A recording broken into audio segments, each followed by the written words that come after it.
Beatrice Doesn't Want To by Laura Numeroff, illustrated by Lynn Munsinger.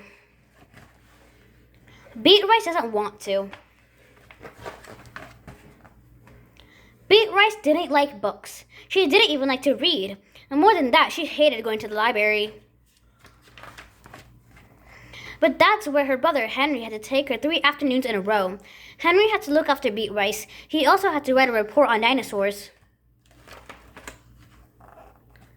Why don't you get some books from the shelf? Henry suggested when they got to the library. I don't want to, Beatrice said.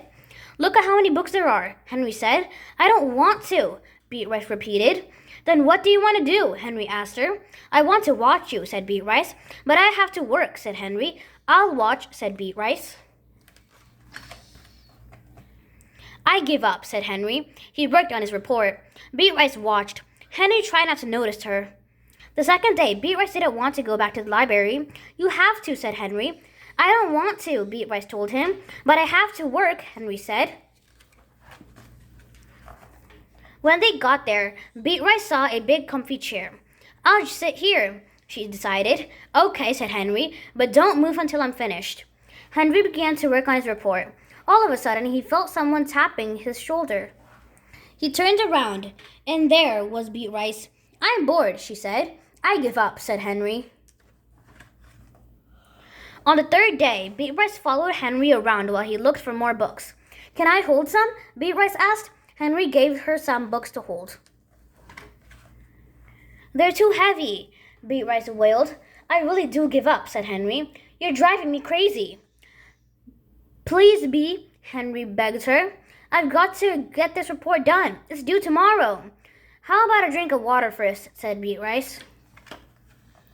They went down to the hall to look for some water. Suddenly, Henry saw a poster. This is it, he thought. Come on, said Henry. I don't want to, answered Beatrice. Too bad, shouted Henry.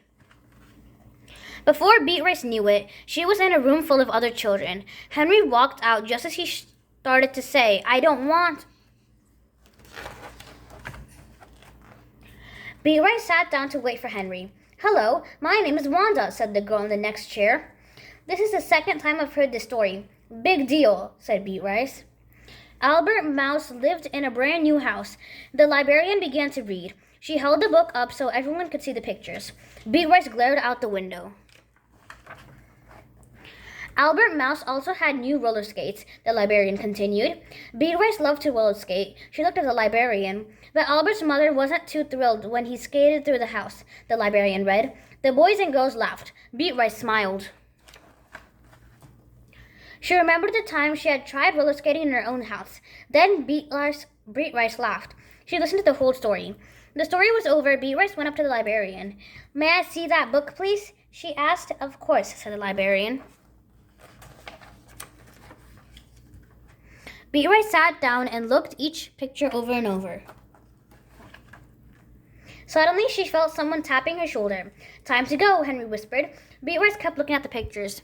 Henry stuck Beatrice's hat on her head. We have to go home now, he said. Beatrice ignored him. Come on, Bea, Henry said. I don't want to, Beatrice said. The end.